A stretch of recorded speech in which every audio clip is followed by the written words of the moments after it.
بسم الله الرحمن الرحيم. أعوذ بالله من الشيطان الرجيم. بسم الله الرحمن الرحيم.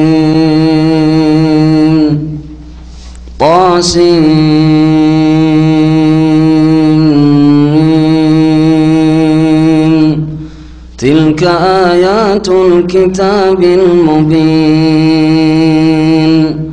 لعلك باخع نفسك ألا يكونوا مؤمنين إن نشأ ننزل عليهم من السماء آية فظلت أعناقهم لها خاضعين وما يأتيهم من ذكر من الرحمن محدث إلا كانوا عنه معرضين. فقد كذبوا فسيأتيهم أنباء ما كانوا به يستهزئون. أولم يروا إلى الأرض كم أنبتنا فيها من كل زوج كريم إن في ذلك لآية وما كان أكثرهم مؤمنين وإن ربك لهو العزيز الرحيم. وإذ نادى ربك موسى أن ائت القوم الظالمين قوم فرعون ألا يتقون. قال رب إني أخاف أن يكذبون ويضيق صدري ولا ينطلق لساني فأرسل إلى هارون ولهم علي ذنب فأخاف أن يقتلون. قال كلا فاذهبا بآياتنا إنا معكم مستمعون. فأتيا فرعون فقولا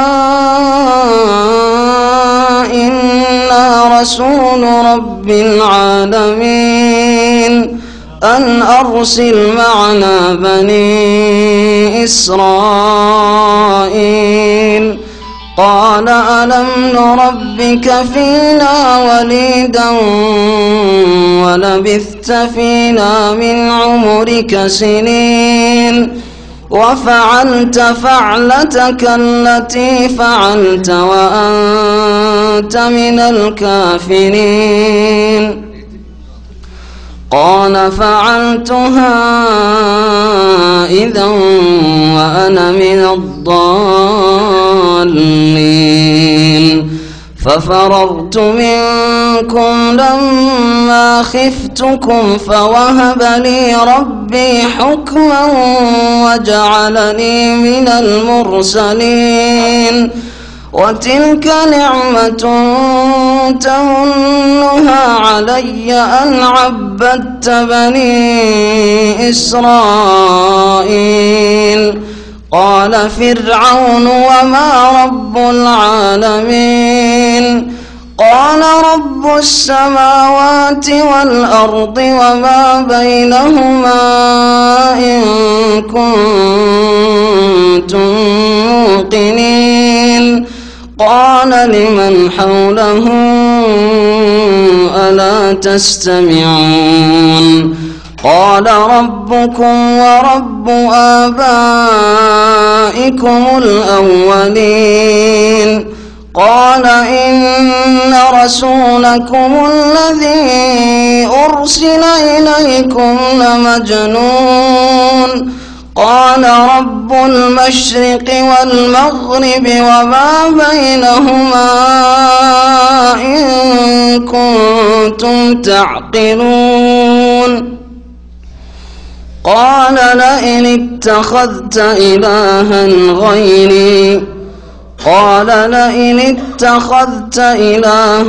غيري لأجعلنك من المسجونين. السلام عليكم ورحمة الله وبركاته.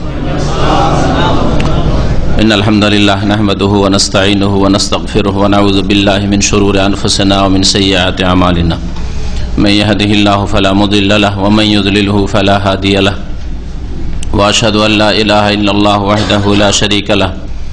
وأشهد أن محمدا عبده ورسوله صلى الله تعالى عليه وعلى آله وصحبه وسلم تسليما كثيرا. يا أيها الذين آمنوا اتقوا الله حق تقاته ولا تموتن إلا وأنتم مسلمون.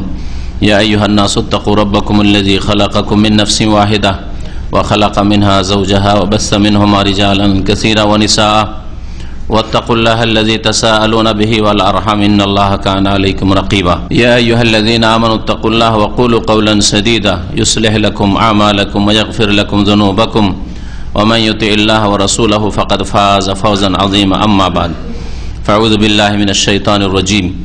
بسم الله الرحمن الرحيم. طاسيم ميم.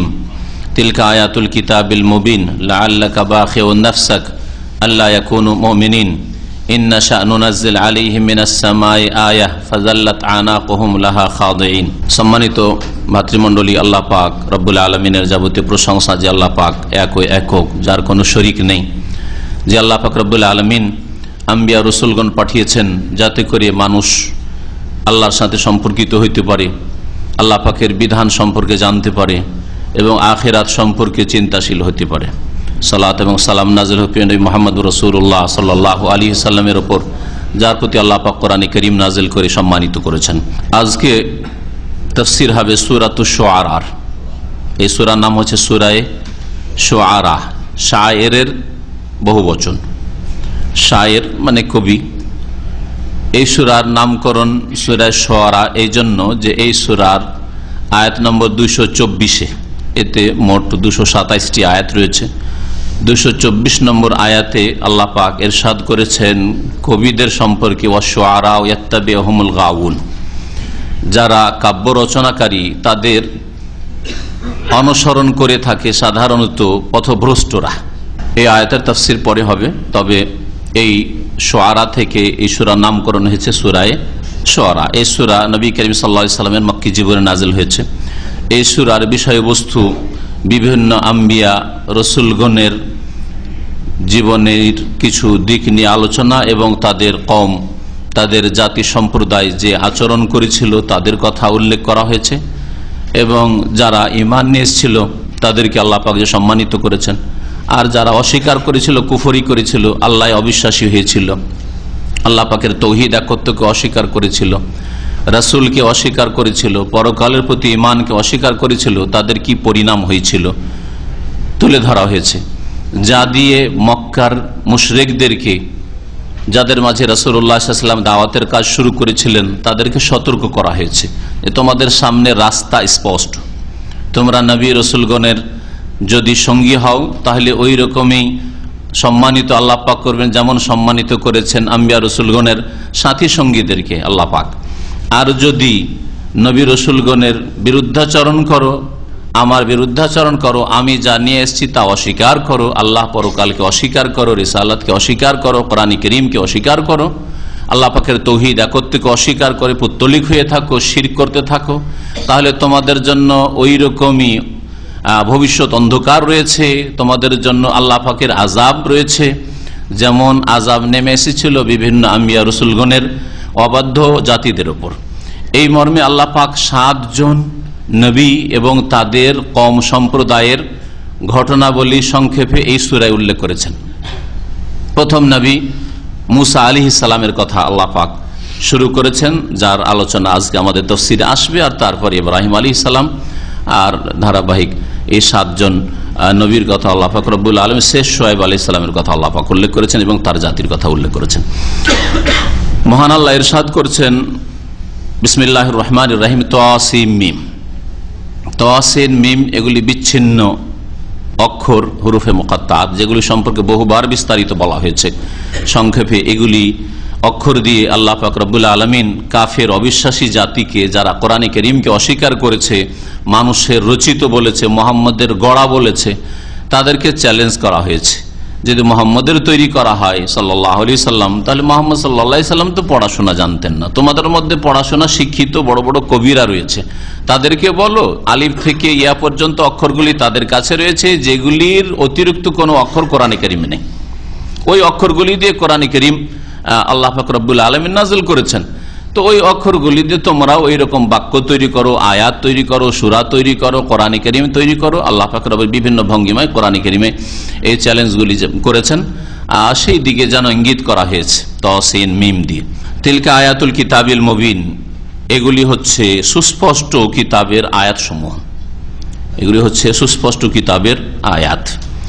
কিতাব হচ্ছে সুস্পষ্ট, যাতে অস্পষ্টতা নেই। আর এই কিতাবের আয়াত পড়ে শোনানো হচ্ছে তোমাদেরকে। নবী করিম সাল্লাল্লাহু আলাইহি সাল্লাম যখন মক্কাতুল মুকাররমায় দাওয়াত দিতেন কুরাইশদেরকে, নিজের বংশ থেকে শুরু করেছেন, নিকট আত্মীয় থেকে শুরু করেছেন, যেমন আল্লাহ পাক নির্দেশ দিয়েছেন। আর তারপরে খাস করে আম করে মক্কায় দাওয়াত দেওয়ার পরে তায়েফে গিয়েছেন। অধিকাংশ ক্ষেত্রে নবী করিম সাল্লাল্লাহু আলাইহি সাল্লামের দাওয়াতে লোকেরা সাড়া দিত না, কারণ তারা ছিল শক্তিশালী। আর কোন জাতি শক্তিশালী হলে শয়তান তাদের মধ্যে অহংকার ঢুকিয়ে দেয়, যে তোর এই গরিবের কথা মানবি কেন, এই এতিমের কথা মানবি কেন, তোদের সামনেতে মানুষ হলো, কি জানে তোদের চাইতে বেশি, যদি কেউ নবী রসুল হইতো তো কোন নেতা ছিল না, এ কেন হবে, ইত্যাদি। এই রাস্তা দিয়ে শয়তান ঢুকে মানুষের মধ্যে, আর ওই রাস্তা দিয়ে কুরাইশদের মধ্যে, আরবদের মধ্যে শয়তান ঢুকে নবী করিম সাল্লাল্লাহু আলাইহি সাল্লামের প্রতি ঈমান নিয়ে আসতে বাধা সৃষ্টি করেছিল মক্কি জীবনে। ওই সময় নবী করিম সাল্লাল্লাহু আলাইহি সাল্লাম খুব মর্মাহত হতেন, খুব কষ্ট পেতেন যে লোকেরা শুনে না, অথচ তাদের আমি হিতাকাঙ্ক্ষী, তাদের দরদি, তাদের ব্যথায় ব্যথিত, তাদেরকে আল্লাহ পাকের দুনিয়া আখিরাতের আযাব থেকে আমি বাঁচাতে চাই। এদের তো আমি নেতৃত্ব চাই না, এদের কাছে ধন সম্পদও চাই না, দুনিয়ার কোনো লোভ লালসা রাখি না। কেন এরা বিশ্বাস করেন আল্লাহ পরকালে, বিশ্বাস করে আল্লাহর বাণীতে বিশ্বাস করেন, রিসালাতে বিশ্বাস করে না? এই সূরার বিষয়বস্তু হচ্ছে আল্লাহর প্রতি ঈমান, আল্লাহর তাওহীদ, আর রিসালাতের প্রতি ঈমান, রাসূলুল্লাহ সাল্লাল্লাহু আলাইহি ওয়াসাল্লামের প্রতি, কোরআন কারীমের প্রতি ঈমান, আর পরকালের প্রতি ঈমান। আর মক্কি জীবনের বিষয়বস্তু প্রায় এগুলি ছিল মৌলিক বিষয়বস্তু।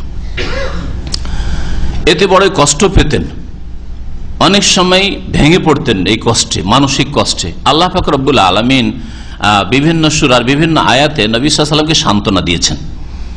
যেমন সূরা কাহফে আল্লাহ পাক সান্ত্বনা দিয়ে বলছেন, লাআল্লাকা বাখিউন নাফসাকা ইন লাম ইউমিনু বিহাযাল হাদিস আসাফা। এই বাণীর উপর যদি এরা ঈমান না নিয়ে আসে, তাহলে আক্ষেপ করে তুমি যেন নিজেকে ধ্বংস করে ফেলবে, আত্মহত্যা করে ফেলবে। তোমার তাতে কি হলো? তারা ঈমান নিয়ে আসলে নিজের কল্যাণ করবে, আর যদি বিশ্বাস না করে আল্লাহ পরকালে তোমার প্রতি, কোরআনের প্রতি, তাহলে নিজেকে ক্ষতিগ্রস্ত করবে। তোমার তাতে আক্ষেপ করার কিছু নেই। এখানেও আল্লাহ পাক সান্ত্বনা দিচ্ছেন নবী করিম সাল্লাল্লাহু আলাইহি সাল্লামকে কাছাকাছি ওই ভাষায়। আল্লাহ পাক ইরশাদ করছেন, লাআল্লাকা বাখিউন নাফসাক, হে নবী মনে হচ্ছে যে তুমি তোমাকে যেন হত্যা করে ফেলবে, তুমি নিজেকে ধ্বংস, নাফসাকা তুমি নিজেকে যেন তুমি ধ্বংস করে ফেলবে। বাখিউন মানে হালিকুন, নিজেকে যেন মনে হচ্ছে ধ্বংস করে ফেলবে তুমি। আল্লাহ ইয়াকুনু মুমিনিন, যে তারা ঈমানদার কেন হচ্ছে না, তারা বিশ্বাসী কেন হচ্ছে না, আল্লাহ বিশ্বাস করছে না, আল্লাহ পাকের তাওহীদ একত্ব বিশ্বাস করতে চাইছে না, রাসূলকে বিশ্বাস করতে চাইছে না, কোরআনে কারীমকে বিশ্বাস করে না, পরকাল আখিরাত, হিসাব নিকাশ, জবাবদেহি, জান্নাত জাহান্নামকে বিশ্বাস করতে চাইছে না। এতে তুমি মনে হচ্ছে যে নিজেকে ধ্বংস করে ফেলবে? না, কোনো প্রয়োজন করে না, তুমি শান্ত হও। ইন্নাশা নুনাজ্জিল আলাইহিম মিনাস সামাই আয়া, আমি যদি বাধ্য করি, চাপ সৃষ্টি করে কাউকে সঠিক পথে নিয়ে আসতে চাইতাম, সোজা করতে চাইতাম, তো আমার জন্য শুধু কোন লাগে, ব্যাস আমার একটা নির্দেশ লাগে। কিন্তু মানুষকে স্বাধীন রাখতে চাই, যাতে তাদের পরীক্ষা হইতে পারে, স্বাধীনভাবে ভালো কাজ করুক যে জান্নাতে যেতে চায়, স্বাধীনভাবে অন্যায় কাজ করুক, কুফরি করুক, পাপ করুক, নামাজ ত্যাগ করুক, স্বাধীনভাবে যাতে জাহান্নামে যায়, স্বাধীনভাবে, যাতে না বলতে পারে যে জবরদস্তি করে আমাকে জাহান্নামের দিকে ঠেলে দেওয়া হয়েছে, অথবা জবরদস্তি করে আমাকে এই দিকে নিয়ে আসা হয়। কোনো জবরদস্তি না থাকে, আল্লাহ পাক এই যে স্বাধীনতা দিয়েছেন মানুষের শরীরে, ব্রেন বুদ্ধিতে, চিন্তায়, চেতনায়, অন্তরে, এই সবগুলি হাড়ে হাড়ে প্রত্যেকে আপনারা অনুভব করছেন যে আলহামদুলিল্লাহ স্বাধীনভাবে এখানে পৌঁছেছেন, তাই না? আর স্বাধীনভাবে পাপিষ্টরা রাস্তাঘাটে পাপ করছে, অথবা নিজের ঘরে পাপ করছে, অথবা কল্যাণ থেকে তারা বঞ্চিত হয়ে বসে আছে। তো এই স্বাধীনতা সবাই অনুভব করছেন, যেটা অনুভূত মানুষের, অস্বীকার করার কিছু নেই। এই স্বাধীনতাকে ভালো কাজে লাগালে তাহলে তুমি কামিয়াব, আর এই স্বাধীনতার অপব্যবহার করলে, অন্যায় কাজে লাগালে তুমি আল্লাহ পাকের শাস্তি, আযাব পাবে। আল্লাহ পাক ইরশাদ করছেন, ইন্নাশা নুনাজ্জিল আলাইহিম মিনাস সামাই আয়া, আমরা যদি চাইতাম, মানে আমি চাইতাম। আল্লাহ পাক নিজেকে কখনো কখনো বহু বচন দিয়ে, বহু আয়াতে বহু বচন দিয়ে ব্যক্ত করেছেন। দুনিয়ার শাসকরা যখন করে, তো রব্বুল আলামিন যিনি দুনিয়া আখিরাতের মালিক, সবকিছুর মালিক, তিনি নিজের ক্ষেত্রে তিনি একক হলেও বহু বচন কোরআনে কারিমে বহু জায়গায় উল্লেখ করেছেন। এতে অনেকেই অনুবাদ পড়তে গিয়ে সংশয়ে পড়ে, যখন দেখে যে অনুবাদকারী বহু বচনকে বহু বচন দিয়ে অনুবাদ করেছে, মানে শাব্দিক অর্থকে লক্ষ্য রাখতে গেছে। যেন সাধারণত আমি তর্জমা তফসির করতে গিয়ে বহু বচন শব্দ জমা হইলেও এক বচন দিয়ে তর্জমা করি, যাতে করে লোকেরা সংশয় না পড়ে। আর মাঝে মধ্যে তফসির করতে গিয়ে বলে দিই যে আজকাল যে কোনো দেশের শাসকরা টিভিতে যখন বক্তব্য রাখে, রেডিওতে বক্তব্য রাখে, আমরা এই করতে চাইছি, অথবা নিজে করতে চাই, একা করতে চাইছে, তাই না? আমরা এই করতে চাইছি, আমরা এই হুকুম করছি, আমরা এই অমুককে এই করছি, হ্যাঁ, কাউকে বরখাস্ত করা, কাউকে উপরে উঠানো আমরা করছি বলে, অথচ একজনে করে। তো দুনিয়ার শাসক, এই সীমিত সামান্য ক্ষমতার শাসক যদি বহুবচন ব্যবহার করে, যেটা সম্মানার্থে ব্যবহার হয়ে থাকে, তাহলে রব্বুল আলামিন তার জন্য বেশি হক রাখেন। আল্লাহ পাক ইরশাদ করেন, ইন্নাশা নুনাজ্জিল আলাইহিম মিনাস সামা, আমি যদি চাইতাম তাহলে তাদের উপর আকাশ থেকে এমন কোন নিদর্শন নামিয়ে দিতাম, নিদর্শন নাযিল করতাম। ফাজাল্লাত আনাকুহুম লাহা খাযিন, যে নিদর্শনকে দেখে জেনে তাদের কাঁধ নত হয়ে যেত, তাদের ঘাড় নত হয়ে যেত। কিরকম নিদর্শন? এমন কিছু আল্লাহ পাক পাঠিয়ে দিতেন যাতে মানা ছাড়া কোনো উপায় ছিল না, আল্লাহ ইচ্ছা করলে করতে পারতেন। যেমন তাওরাত স্বেচ্ছায় তারা গ্রহণ করলো, বনি ইসরাইলরা, আর তারপরে তাওরাতের বিধান মানতে তারা গড়িমসি করা শুরু করলো।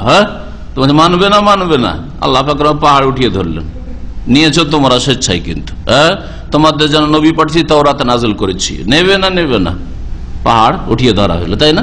তো আল্লাহ পাক রব্বুল আলামিন ধরেন এইটাই যদি আল্লাহ করতেন, মক্কার কাফেরদের উপর পাহাড় একটা উঠিয়ে মেঘমালার মতো করে মাথার উপর, বাড়ি ঘরের উপরে উঠিয়ে ধরতেন, আর বলতেন যে মানবে না, মানবে না মোহাম্মদ সাল্লাল্লাহু আলাইহি সাল্লামকে, মানো তো মানো, না হলে দিলাম, মানতো না, মানতো না। আল্লাহ আকাশ থেকে যদি এরকম কোন একটা নিদর্শন, অলৌকিক কিছু যদি পাঠিয়ে দিতেন, তাহলে তাদের ঘাড় নত হয়ে যেত, সোজা হয়ে তারা মানত। কিন্তু আল্লাহ পাক বাধ্য করে মানাতে চান না, স্বাধীন ছেড়ে দিয়েছেন। আর এই স্বাধীন লোকদের মধ্য থেকে বহু জালেম মাশাআল্লাহ ইসলাম গ্রহণ করেছে। ওমর রাদিয়াল্লাহু তাআলা ইসলামে আসলে, আবু জাহাল ওই ওমরের সাথী সঙ্গী ইসলাম কবুল করলো, স্বাধীনভাবে কুফরি করলো, স্বাধীনভাবে ঈমান নিয়ে আসলো। আমি চাই মানুষকে স্বাধীন ছেড়ে দিতে, যাতে করে তাদের পরীক্ষা নেওয়া সম্ভব হয়।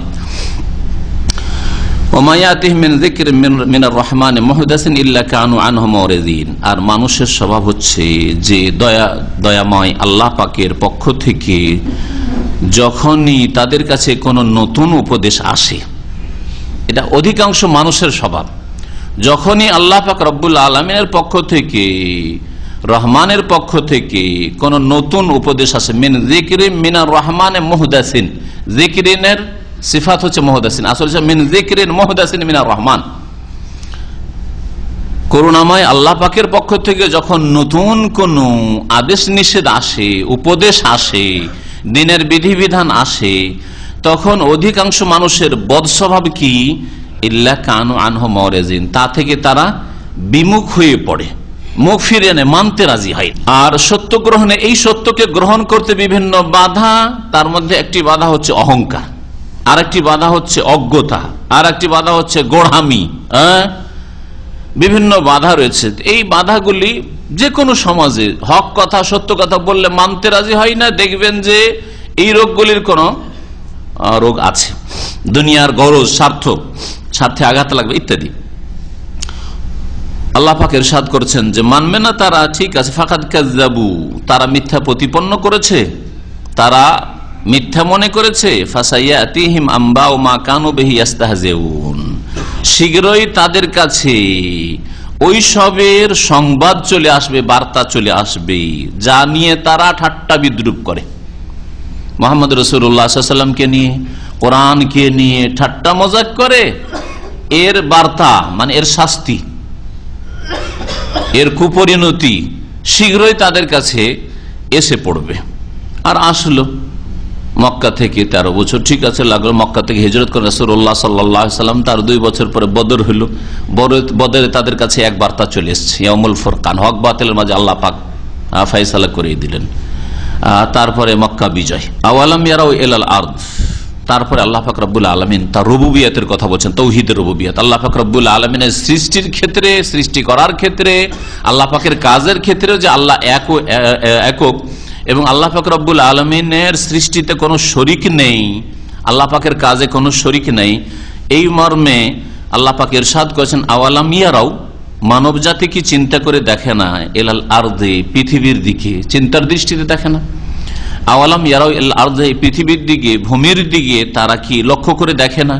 কাম আম্বাতনা ফিহা মিন কুল্লি যাওজিন কারীম, যে কত রকমের আমি এতে উত্তম উদ্ভিদ উদ্গত করেছি। আম্বাতনা, আমি উদ্গত করেছি, এটা হচ্ছে কাম খাবরিয়া, কত রকমের মানে অনেক রকমের, বহু রকমের আমি উদ্ভিদ উদ্গত করেছি।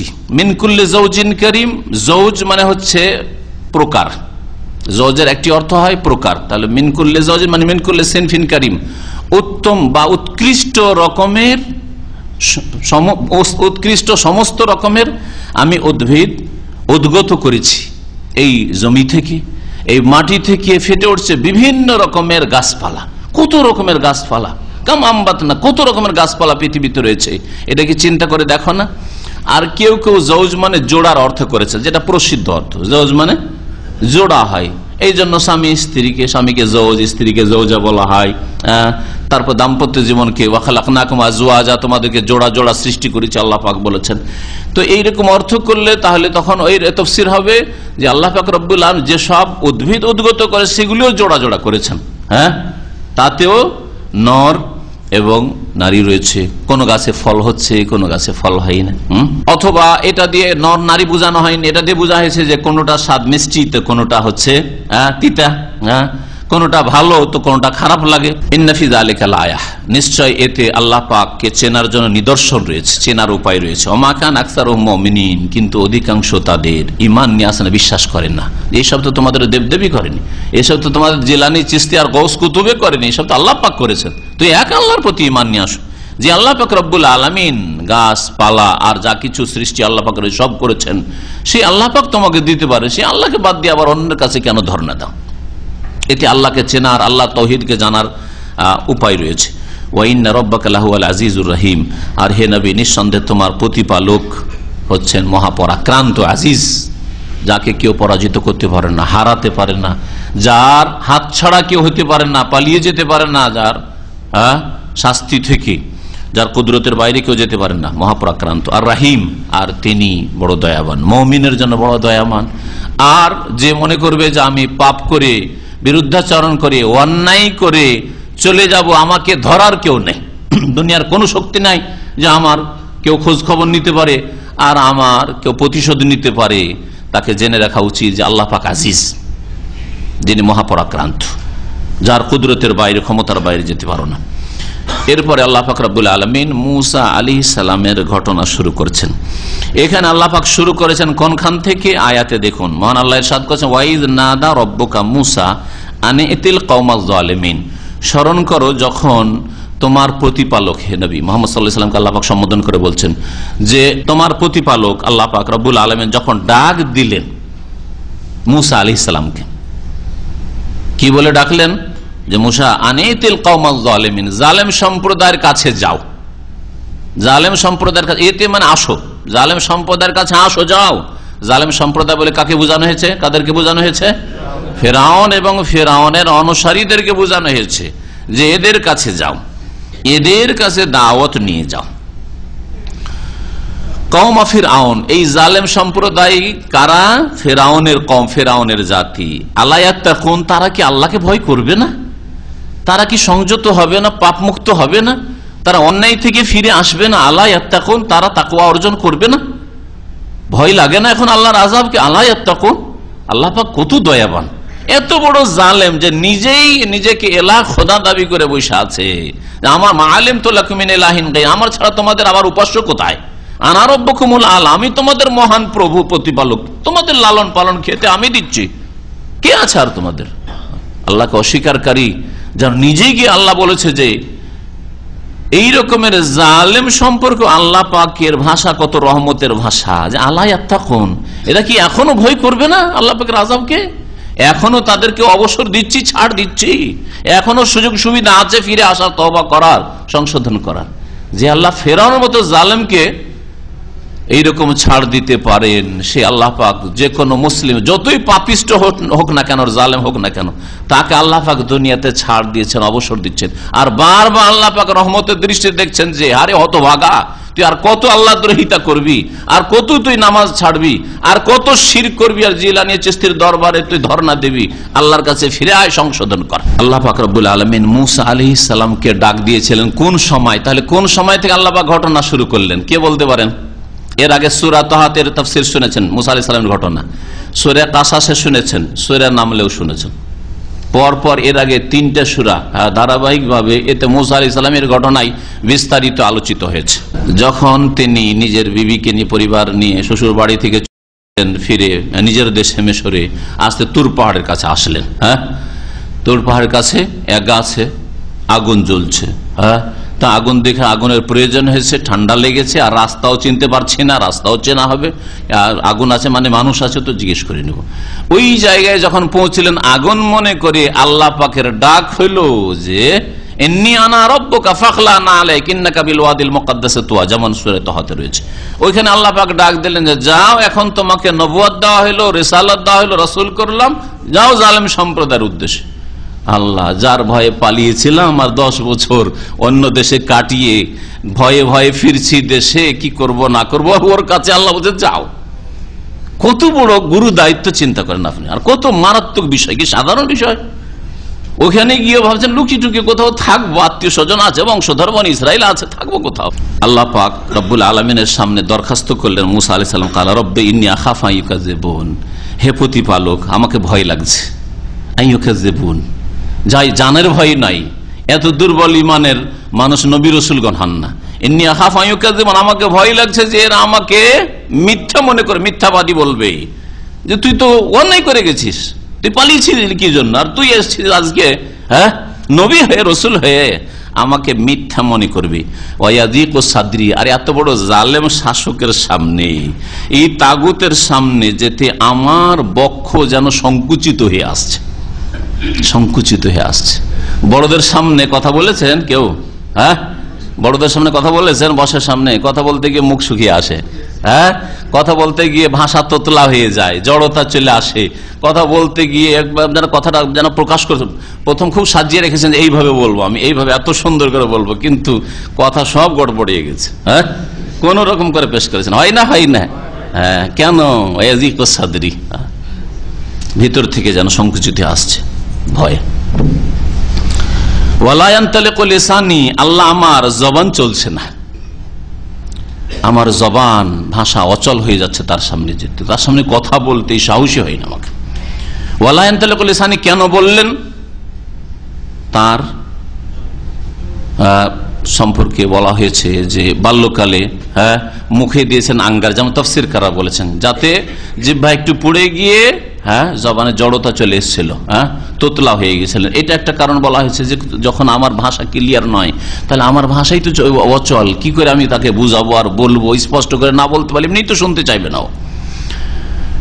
আর কেউ কেউ বলেছেন না, এটা নয় আসলে, ওয়ালা ইয়ানতালিকু লিসানি মানে তিনি বাকপটু ছিলেন না। আর সৃষ্টিগতভাবে কেউ বেশি বাকপটু থাকে আর কেউ বাকপটু থাকে না। একই মায়ের পেটের 2 ভাই, একজন বাকপটু, বুঝে কম বলতে পারে বেশি, আর একজন বুঝে বেশি বলতেই পারেন না, তাই না? আছে আমাদের দেশে বেশ কিছু আলেম আছে যারা জুমার খুতবাও পড়াইতে পারে না, অথচ বুখারী পড়ে, বড় বড় আলেম তারা। হ্যাঁ, একদিন এক আলেম খুতবায় উঠেছে, মারা গেছে রাহিমাহুল্লাহ, বড় আলেম, 30 বছর ধরে বুখারী পড়ান তার আগে। আর খুতবাতে দেখছে কোনো ছাত্র আসে না, ছাত্র আশা করি গ্রামের কোনো ছাত্ররা আসবে, সে খুতবাটা পড়াবে, বসে থাকবে। জুমার খুতবা যেহেতু বাংলাতে ওই আহলে হাদিসরা পড়ায়, আর ওইটা এটাই সুন্নাত যে যেই ভাষার মানুষ সেই ভাষায় খুতবা হইতে হবে। খুতবাতে উঠে আলহামদুলিল্লাহ নাহমাদু ওয়া নাস্তাইনু করার পরে আর কিছু বলতে পারছেন না, কিছু বলতে পারছেন। তার মধ্যে দেখছি যে একটা ছাত্র পরে চলেছে, ও ছাত্র চালাই করেছে যে আজকে ওস্তাদকে উঠাবো তো ছাড়বো, এই জন্য চালাই করে পরে আসছে। আসার খুতবাটা পড়ার পরে বলছে, বাবারে আমার দ্বারা হইল না, নেমে গেলেন। বাস্তব ঘটনা, আজকে থেকে 25-30 আমরা যখন ছোট ছাত্র তখনকার ঘটনা এটা, আমার দ্বারা হইল না। তুই আল্লাহ পাকের নিয়ামত, বড় বড় আলেমকে হয়তো আল্লাহ পাক বাক শক্তি দেননি, আবার অল্পই বিদ্যা আছে, কিন্তু আল্লাহ পাক বাকপটু করেছেন। তো ওয়ালায়ান্তালিকুলিসানি মানে আল্লাহ, আমার তো ওই বাক শক্তি ওই রকম না, জোরালো না যে এই জালেমের সামনে গিয়ে আমার সাহসের সাথে কথা বলবো, এরকম সাহস নেই আমার। ফারসিল ইলা হারুন, সুতরাং আল্লাহ তুমি পয়গাম পাঠাও হারুন, আমার ভাই হারুনের কাছে। তুমি জিবরাইলকে পাঠাও, তার কাছে ওহী করো, যাতে সেও নবী হয়ে যায়।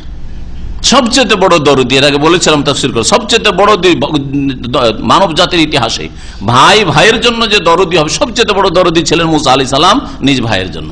এত দরদি সাধারণত ভাই হয় না। হ্যাঁ, ভাই একটু আগে বেড়ে গেলে হিংসা শুরু হয়ে যায়। একমাত্র বাপ মা হিংসা করে না, ছেলে মেয়ে যতই বেড়ে যাক কখনো মনে এই কথা আসে না যে এত কেন বাড়ে আমার ছেলেরা, আসবে? কখন আসবে না। তারপরে বাপ মায়ের হকটা বুঝতে পারলেন না যে কত বড় হক বাপ মায়ের আল্লাহ পাকের পরে।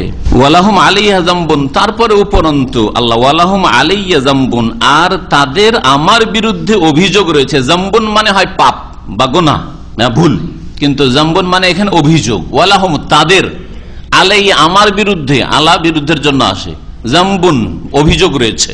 যার কাছে পাঠাচ্ছেন, যাদের কাছে পাঠাচ্ছেন, ওদের তো আমার বিরুদ্ধে অভিযোগ আছে যে আমি খুনের আসামি, আমার দ্বারা 1 লক্ষ খুন হয়েছে কিপ্তি। ফাখাফায়াকতুলুন, তো আমার মনে হচ্ছে কথা আর কি বলতে দিবে, আর নবুয়তের রিসালাতের কথা পয়গাম বা কি পৌঁছাবো, আমার আশঙ্কা লাগছে আমাকে তারা হত্যা করে ফেলবে। কালা, আল্লাহ পাক বলেন, কাল্লা, কোশ্চিন কালেও না, এটা হবে না, তোমাকে হত্যাও করতে পারবে না, তুমি যাও। ফাযহাবা বিআয়াতিনা, তোমরা 2 ভাই যাও। হারুনকে আল্লাহ নবী বানিয়ে দিলেন, দ্বিবচন, 2 জনকে যেতে বললেন। বিআয়াতিনা, আমার নিদর্শন সমূহ নিয়ে যাও। ইন্না মাকুম মুস্তামিউন, নিঃসন্দেহে আমি তোমাদের সাথে শুনছি।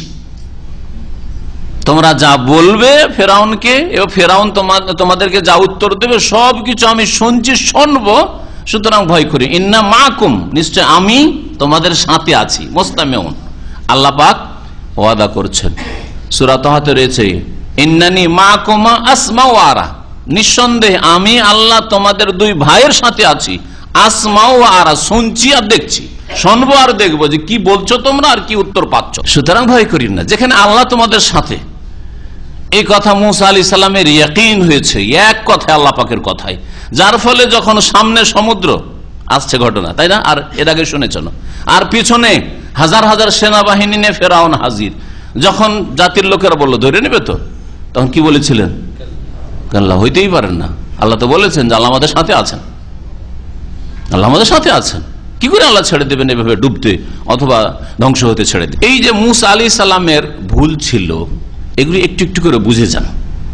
ভুলটা ইচ্ছা করে খুন করেছিলেন উনি, তাহলে এটা অনিচ্ছাকৃত কাতলে খাতা, ভুলবশত হত্যা হয়েছিল। যেমন একটা লোক গাড়ি চালাচ্ছে আর হঠাৎ করে সামনে একটা লোক পড়ে গেল, ব্রেক করতে করতে গিয়ে অ্যাক্সিডেন্ট হয়ে লোকটা মারা গেল। ইচ্ছা করে খুন করেছে?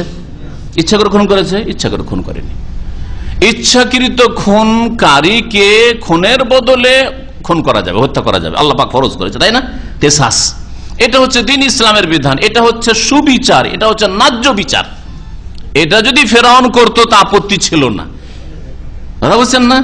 এটা যদি আমাদের দেশের মানুষরা করতো তো আল্লাহর রহমত নাযিল হইতো, দেশের শাসকরা করতো তো আল্লাহর রহমত নাযিল হইতো দেশে। কিন্তু আল্লাহ পাকের গজব এই জন্য যে খুনিদেরকে ইচ্ছা করে খুন করে অসংখ্য মানুষ, তাদের খুনের বদলে খুন করা হয় না। কুতিবা আলাইকুমুল কিসাস, অথচ আল্লাহ পাক ফরজ করেছেন তোমাদের উপর কিসাস ফরজ করা হয়েছে। খুনের বদলে ইচ্ছা করে খুন করলে খুন করা ফরজ করা হয়েছে। আর অনিচ্ছাকৃত খুন, গাড়ি অ্যাক্সিডেন্ট করা। আজকালকার জামানায় ভারতে, বাংলাদেশে, পাকিস্তানে, যেসব দেশ আমাদের দেশ, সেই দেশের কথা বলি, সৌদি আরব বাদ দিয়ে, সৌদি আরবে আর দেশে কত পার্থক্য, জাহেল মূর্খরা বুঝে না, তাদেরকে বুঝতে বলছে।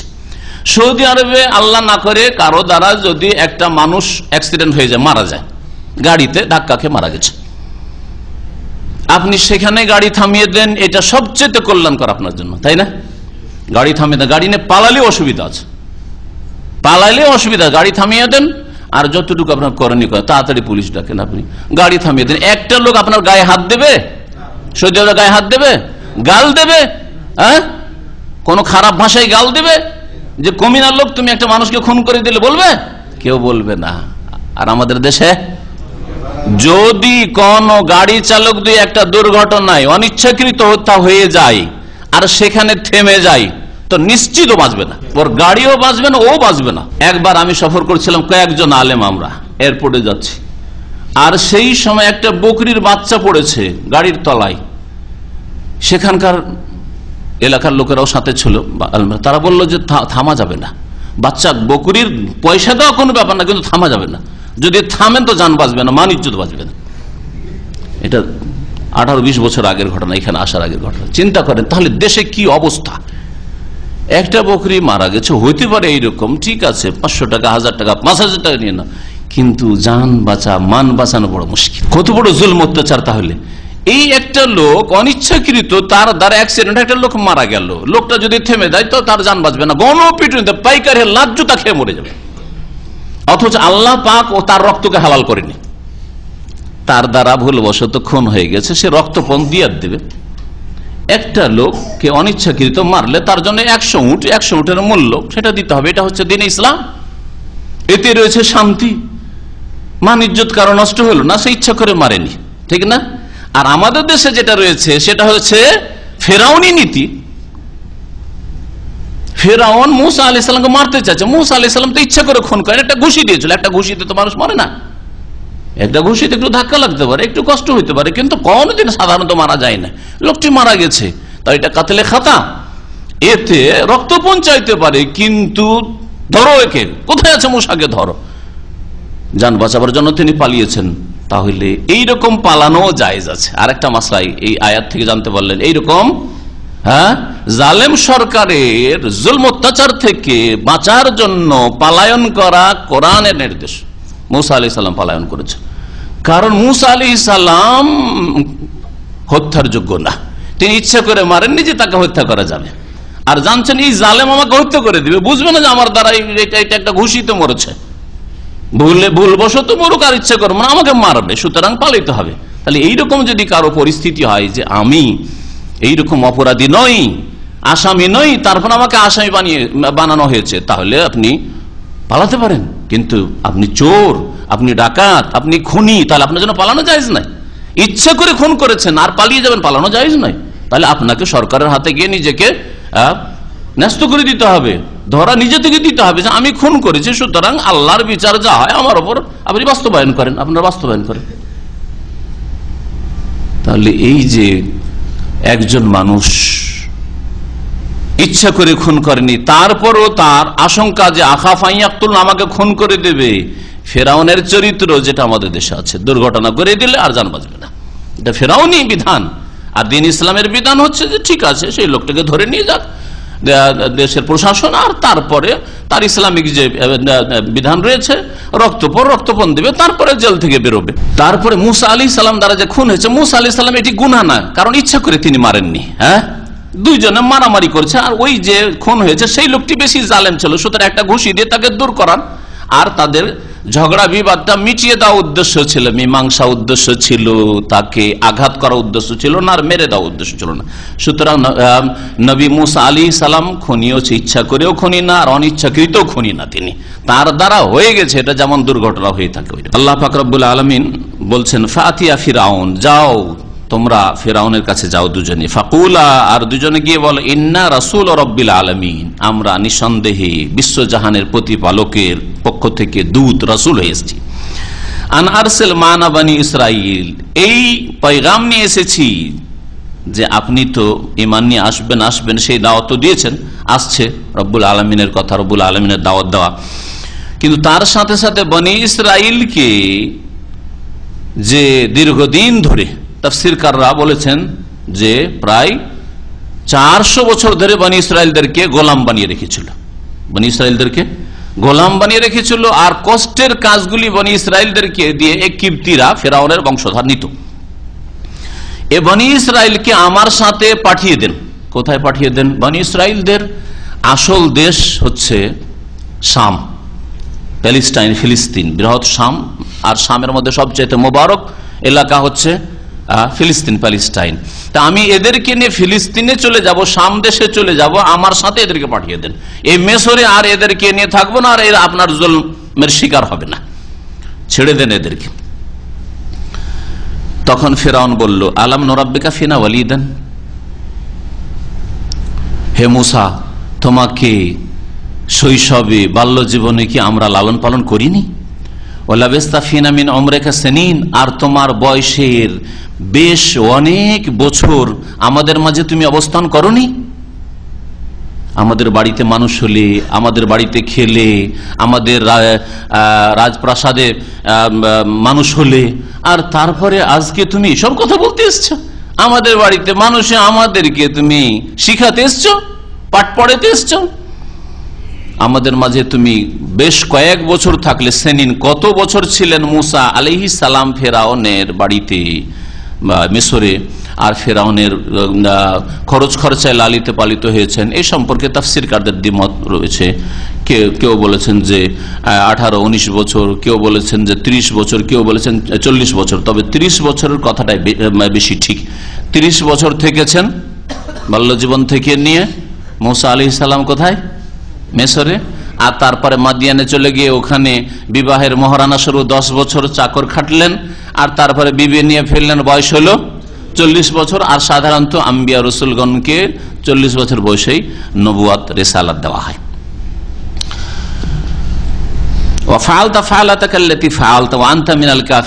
আর তুমি যে কর্ম করেছো তা তো করেছো, তুমি যে কর্ম করেছো তা তো করেছোই, মানে তুমি আমার বংশের ওই কিপ্তি যুবককে তুমি খুন করেছো, হত্যা করেছো। ও আনতা মিনাল কাফিরিন, আর তুমি বড় অকৃতজ্ঞ। এখানে কাফেরিন মানে কাফের অস্বীকারী নয়। কাফের কুফর শব্দটি কাফারা একফর 2 অর্থে ব্যবহার হয়। কাফারা একফর কুফরান মানে কুফরি করা, আল্লাহকে অস্বীকার করা, পরকালকে অস্বীকার করা, নবীকে অস্বীকার করা, কোরআনকে অস্বীকার করা, অথবা দ্বীন ইসলামের স্পষ্ট কোন বিধিবিধান, আদেশ নিষেধকে অস্বীকার করা। একটা বিধিবিধানকে কেউ অস্বীকার করলে কাফের হয়। কেউ যদি বলে আমি জিনা হারাম নয়, কেউ যদি বলে যে নামাজ 5 ওয়াক্ত না 4 ওয়াক্ত, তাহলে কাফের। হ্যাঁ, কাফের। আদেশ নিষেধের কোন একটা কিছুকে অস্বীকার করলে কাফের। কেউ যদি বলে আল্লাহ দিতে পারেন আর ওলিয়া ওয়ালা গৌস কুতুব দিতে পারেন, তাহলে সে তৌহিদকে অস্বীকার করলো, সুতরাং কাফের মুশরিক। তো এ হচ্ছে কাফের। আর কাফার একফর কুফরান মাজদার, কুফরান মানে হচ্ছে নাশুকরি করা, অকৃতজ্ঞ হওয়া। তো আনতা মিনাল কাফিরিন এই কুফরান থেকে, হ্যাঁ, মানে তুমি বড় অকৃতজ্ঞ। আমার বাড়িতে মানুষ হলে, আমার খরচ খরচায় মানুষ হলে, আর আমার বংশের লোকে মেরে দিয়ে পালিয়ে গেলে তুমি। খোটা দেওয়া, দান খায়রাত করে, লালন পালন করে, আর কারো উপর অনুগ্রহ করে, দয়া করে যদি খোটা দেন, তাহলে দুনিয়ায় কিছু পাবেন না। যে কাজটা ফেরাউন করেছিল, এই জন্য খোটা দেওয়াটাও ফেরাউনি চরিত্র। কখনো খোটা দিবেন না কাউকে। হ্যাঁ, ছোট ভাইকে মানুষ করেছেন, আর তারপরে আপনার এক অন্যে থাকলো না, খারাপ করলো, আপনার সাথে খারাপ ব্যবহার করলো। তুই রে, তোকে মানুষ করলাম আর তুই আজকে এরকম হয়ে গেছিস, তুই আমাকে একটা ভালো কথাও দিস না, আর তুই আমার ছেলে মেয়েগুলোর সাথে একটা ভালো ব্যবহার করলি না। না, কখনো বলবেন না। আল্লাহর জন্য করেন, আর তোমাদের কাছে শুকরিয়াও চাই না, আর কোনো বদলাও চাই না, তাহলে কষ্ট পাবেন না। আজ দুনিয়ার গরজে করেন আমার ভাইটাকে মানুষ করে দেবো, তাহলে আমি যখন বুড়ো হয়ে যাবো তখন আর ভাইটা আমার ছেলে মেয়েদের দিয়ে লক্ষ্য রাখবে, আঘাত খাবেন। কখনো দুনিয়ার গরজ করবেন না কোনো। ও আনতা মিনাল কাফিরিন, তুমি বড় অকৃতজ্ঞ। কালা, তখন মুসা আলাইহিস সালাম ফাআলতুহা ইযান, তখন যে আমি এই কাজটা করেছিলাম, ওয়া আনা মিনাদ দাল্লিন, তখন আমি দিশেহারা ছিলাম। মিনাদ দাল্লিন মানে মিনাল জাহিলিন, তখন আমি আল্লাহর দিন থেকে অজ্ঞ ছিলাম। আমার কাছে নবুয়ত আসেনি, আল্লাহ পাকের পয়গাম আসেনি, রিসালাত আসেনি, আমি দিন জানতাম না। আর ভাবলাম যে আমি ঝগড়াটা মিটিয়ে দিই, এই লোকটার উপরে জুলুম বেশি হচ্ছে, তাই একটা ঘুষি মেরেছে ইচ্ছা করে, আমি খুন করিনি। তো মুসা আলাইহিস সালাম বললেন ওয়ানা মিনাদ দাল্লিন, দল মানে তাহলে সবসময় গুমরাহ পথভ্রষ্ট হয় না, এখানে আপনি পথভ্রষ্ট দিয়ে অর্থ করবেন না। হ্যাঁ, সূরা ফাতিহাতে গায়রিল মাগদুব আলাইহিম ওয়ালাদ দাল্লিন, দাল্লিন বলা হয়েছে খ্রিস্টানদেরকে, আর মাগদুব আলাইহিম গজব প্রাপ্ত বলা হয়েছে ইহুদিদেরকে, যারা জেনে শুনে অন্যায় কাজ করে, ইহুদিরা করেছে, ওই চরিত্র যদি কোনো মুসলিমের মধ্যে থাকে তাহলে মাগদুব আলাইহিম গজব প্রাপ্ত, আল্লাহ পাকের ক্রোধ গজব রয়েছে ওদের উপর। আর জানলো না, জানার চেষ্টাও করলো না, অজ্ঞতাই থাকলো, আর অজ্ঞতাবশত ভুল যদি করে, শিরক বিদআত করে, পাপ করে, তাহলে দাল্লিন পথভ্রষ্ট, পথভ্রষ্ট। নামাজের গুরুত্ব জানলো না, নামাজ শিখলো না, আর নামাজ ভালো করে পড়লো না, তাহলে দাল্লিন। জানে মাদ্রাসায় পড়েছে, হাফেজ হয়েছে, তারপরে নামাজ পড়ে না, তাহলে মাগদুব আলাইহিম গজব প্রাপ্ত। কি বলছিলাম, দাল্লিন মানে সবসময় পথভ্রষ্ট হয় না, কখনো কখনো রাস্তা হারা হয়। এই জন্য যে দুনিয়ার ক্ষেত্রেও আপনি যাবেন রিয়াজ, আর রাস্তা হারিয়ে দিয়ে ধরে নিয়েছেন অন্য রাস্তা, তো এটাকে বলা হয় দাল্লাত তারিখ, রাস্তা হারিয়ে ফেলা, রাস্তা হারিয়ে ফেলা। তো এখানে কি অর্থে বলা হয়েছে, আমি তখন দিশেহারা ছিলাম, আমার কাছে আসমানি কোনো হেদায়াত, দিক নির্দেশনা ছিল না যে কেমন জীবন যাপন করতে হবে, সেই জন্য এই ভুল হয়েছে। তারপরে ইচ্ছা করে আমি খুন করিনি। ফারারতু মিনকুম, তারপরে তো আপনাদের এখান থেকে আমি পালায়ন করেছিলাম, লাম্মা খিফতুকুম, যখন আপনাদের অনিষ্টকে ভয় করেছিলাম, যে আপনারা বুঝবেন না যে আমি একটা ঘুষি দিয়েছি, আমি আসলে খুন করার ইচ্ছা করিনি, আমাকেও খুন করে দিবেন আপনারা, সেই জন্য পালায়ন করেছিলাম। ফাওয়াহাবা লি রব্বি হুকমান ওয়া জাআলানি মিনাল মুরসালিন, অতঃপর আমার প্রতিপালক আমাকে প্রজ্ঞা দান করেছেন। ওয়াহাবা মানে দান করা, আর হুকম মানে হচ্ছে প্রজ্ঞা, হিকমত মানে নবুয়ত দান করেছেন, জ্ঞান দান করেছেন, ওয়াহির জ্ঞান। ওয়া জাআলানি মিনাল মুরসালিন, আর আমাকে রাসূলদের অন্তর্ভুক্ত করেছেন। তারপরে মুসা আলাইহিস সালাম ফিরআউনকে বললেন, ওয়া তিলকা নি'মাতুন তামুন্নুহা আলাইয়া আন আব্বাদতা বনি ইসরাইল, এই যে আমাকে খোটা দিলেন যে আপনার বাড়ি আমি মানুষ হয়েছি, লালিত পালিত হয়েছি, আপনার খেয়েছি, আমার উপর খুব অনুগ্রহ করেছেন, তাই না? ওয়া তিলকা নি'মাতুন তামুন্নুহা, এই যে অনুগ্রহ, যে অনুগ্রহ আপনি আমার উপর করেছেন, আলাইয়া আমার উপর, আন আব্বাদতা বনি ইসরাইল, যে আপনি বনি ইসরাইল আমার গোটা বংশকে গোলাম দাস দাসী বানিয়ে রেখেছেন, আর খুব বড় ইহসান করেছেন না, অনুগ্রহ করেছেন, তাই না?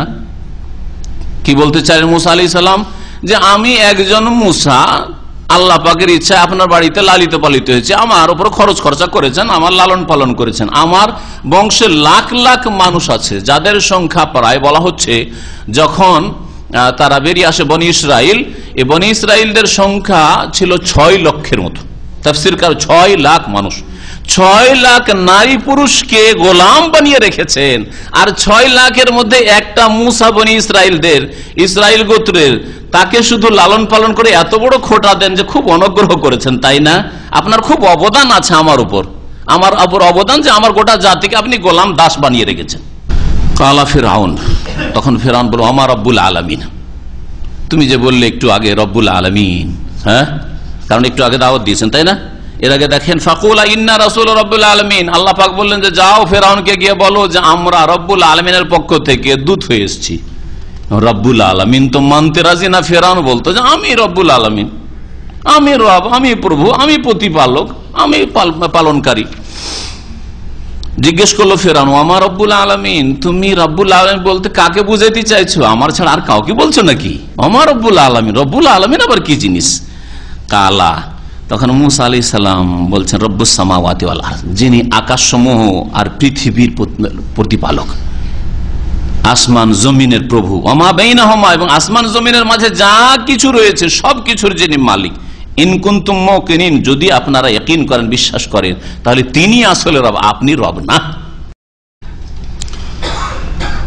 কালা, তখন ফিরআউন বলছে, কালা লিমান হাওলা আলা তাসতামিউন, ফিরআউন তার আশেপাশের লোকদেরকে, মানে তার যে পরিষদ বর্গ, তার যে সদস্যরা রয়েছে সংসদের, তাদেরকে বলছে, সম্বোধন করে, আলা তাসতামিউন, তোমরা শোনো না কি বলছে পাগল, আলা তাসতামিউন, শোনো না কি বলে, দেখো দেখো, আমি নাকি রব না, রব্বুস সামাওয়াতি ওয়াল আরদ, কোথায় রব আছে? আলা তাসতামিউন। কালা, তখন মুসা আলাইহিস সালাম ভঙ্গিমা পরিবর্তন, রব্বুকুম ওয়া রব্বু আবাইকুম আল আউয়ালিন, তিনি শুধু আমার রব না, রব্বুকুম আপনাদেরও রব, ও রব্বু আবাইকুম আল আউয়ালিন, আর আপনাদের পূর্বপুরুষদেরও প্রতিপালক রব তিনি আল্লাহ।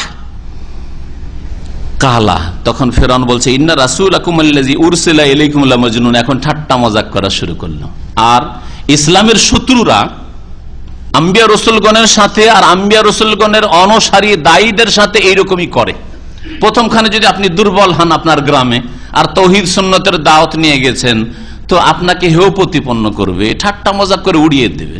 পাগল পাগল করতে গেছি, কি হয়েছে রে, কাদিয়ানি হয়েছিস তুই?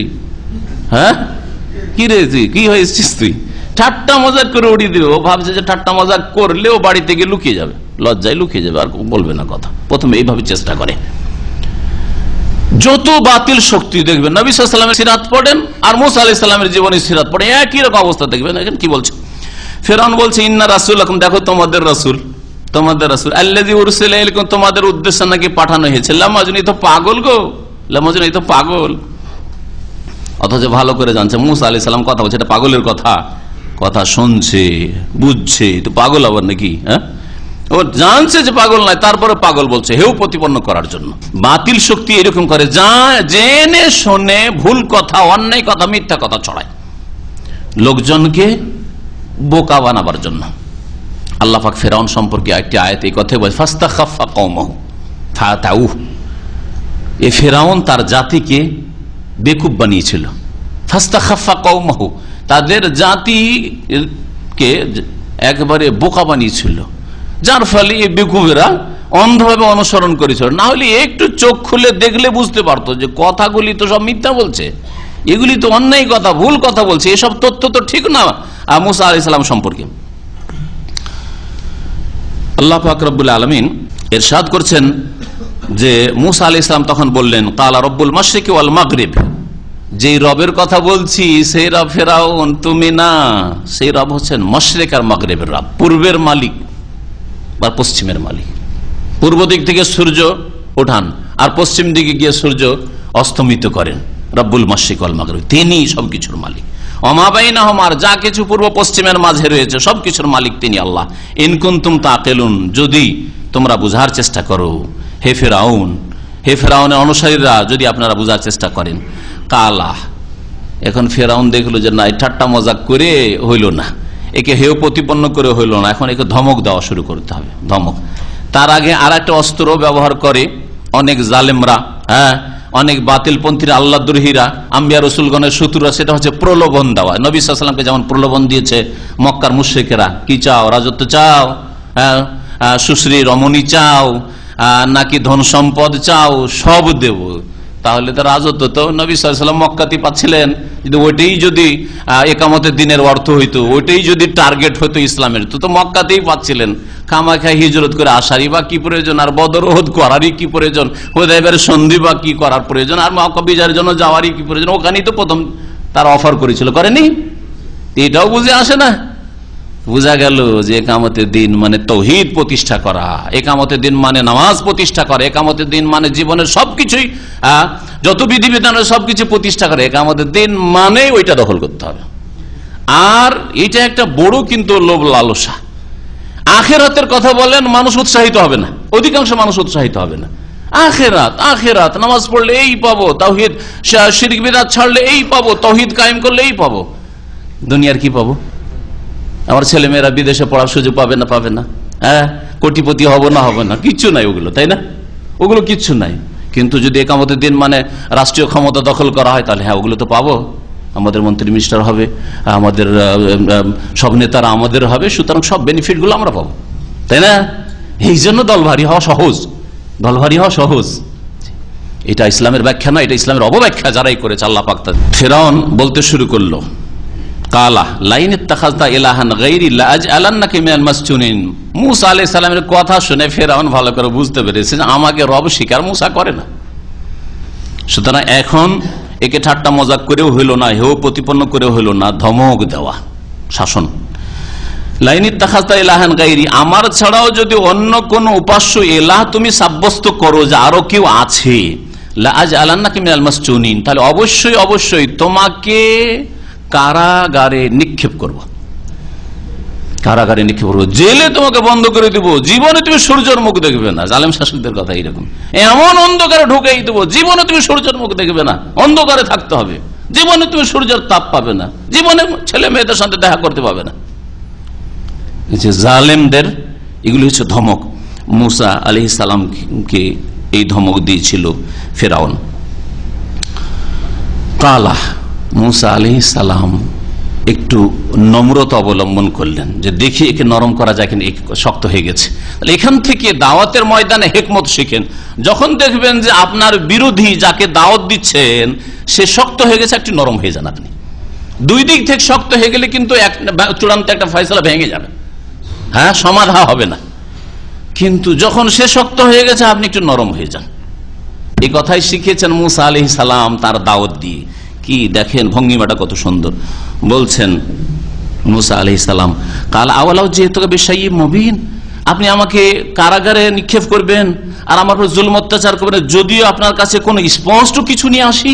সদস্যরা বলল, আর যে হো আখাহু, একে একটু অবসর দেন আর ওর ভাইকে অবসর দেন, একটু ঠান্ডা হইতে দেন পরিবেশটা। আর এক কাজ করেন, একটা প্রতিযোগিতা হোক, যখন জাদুকর তো একটা প্রতিযোগিতা। আল্লাহ পাক রব্বুল আলামিন উত্তম কৌশলকারী, ওমাকারু ওমাকার আল্লাহ। এরা মকর চক্কর করেছিল, ষড়যন্ত্র চক্রান্ত করেছে, আল্লাহ পাক রব্বুল আলামিন উত্তম কৌশল করলেন। কি কৌশল? যে এইভাবে সারা দেশের লোককে একত্রিত করা হোক, যাতে করে সারা দেশের মানুষ মুসা আলাইহিস সালামকে জেনে যায় আর মুসা আলাইহিস সালামের দাওয়াতটা মানুষের কাছে পৌঁছে যায়। হ্যাঁ, আর যাদের বলে, যে জাদুকরদের বলে সে অহংকার করছে আর আসছে কম্পিটিশন করার জন্য, মোকাবিলা করার জন্য, তারাও হকটাকে বুঝে যায়। কত বড় হিকমত এতে! আল্লাহ পাক রব্বুল আলামিনের পক্ষ থেকে সবকিছু করছেন মুসা আলাইহিস সালাম। কালু, সংসদ সদস্যরা বলল যে একে অবসর দেন, ওর ভাইকে অবসর দেন। অবাসফিল মাদাইন হাশিরিন, আর বিভিন্ন শহরে, মদিনাতুর বহু বচন হচ্ছে মাদাইন, হ্যাঁ, বিভিন্ন শহরে আপনি পাঠিয়ে দেন হাশিরিন, মানে সমবেতকারীদের। হাশিরিন, হাসারা হাসরা মানে জমা করা, একত্রিত করা। এমন লোকজনকে পাঠিয়ে দেন যারা ঘোষণা করে লোকজনকে একত্রিত করুক কোন এক জায়গায়, যেখানে প্রতিযোগিতা, কম্পিটিশন হবে, মোকাবিলা হবে এই মুসার জাদুর সাথে আমাদের দেশের জাদুকরদের। আর সেই যুগে জাদু বিদ্যায় বড়ই পারদর্শী ছিল মিশরের লোকেরা। ইয়াতুকা বিকুল্লি সাহারিন আলিম, হে বাদশাহ, ফেরাউনকে সম্বোধন করে সংসদ সদস্যরা বলল যে আপনার কাছে তারা সমবেত করবে বা নিয়ে আসবে প্রত্যেক বিজ্ঞ জাদুকরদেরকে, বিজ্ঞ জাদুকরদেরকে এখানে একত্রিত করবে। ফাজমিয়া সাহারা, সুতরাং জাদুকরদেরকে একত্রিত করা হলো। সাহিরের বহু বচন হচ্ছে সাহারা। লে মিকাতি ইয়াউমিন মালুম, নির্ধারিত দিনের নির্দিষ্ট সময়ে, নির্ধারিত দিন অমুক দিনে। আর কোন সময়, কোন সময় বলা হয়েছে কোরআনে কারিমে বলতে পারেন? সেটা হবে মেলার দিন, মানে সবাই যাতে করে ছুটিতে থাকে, কেউ কাজকর্মে ডিউটিতে ব্যস্ত না থাকে, ছুটির দিন অবসর থাকে। আর সেটা যেন রৌদ্রের সময় না হয়, বিকেল বেলা ক্লান্তির সময় না হয়। দোহা, সকালবেলা, সকালবেলা, সকাল 7টা 8টা 9টা এর মধ্যেই যাতে করে এই কম্পিটিশন হয়ে যায়। ফাজমিয়া সাহারা, এই জাদুঘরদেরকে একত্রিত করা হলো নির্ধারিত দিবসের নির্দিষ্ট টাইমে। ওয়াকিল আলিন্নাস হালান্তু মুজতামিউন, আর মিশরের সমস্ত মানুষের মাঝে ঘোষণা করে দেওয়া হলো যে তোমরা কি একত্রিত হবে, যদি দেখতে চাও তো আসো। মুসার জাদু, তাদের ভাষায় মুসার জাদু, আর আমাদের দেশের ফেরাউনের যারা অনুসারী তাদের জাদুর মাঝে কম্পিটিশন, প্রতিযোগিতা, লড়াই রয়েছে, আসো দেখতে। এসো তোমরা, এসো দেশবাসী, দেখো যাতে করে আমরা জাদুকরদের অনুসরণ করি, যদি তারা জিতে, বিজয়ী হয়। দেখেন কত বাতিল কথা বলেছে। আমরা কি করব? কার অনুসরণ করব?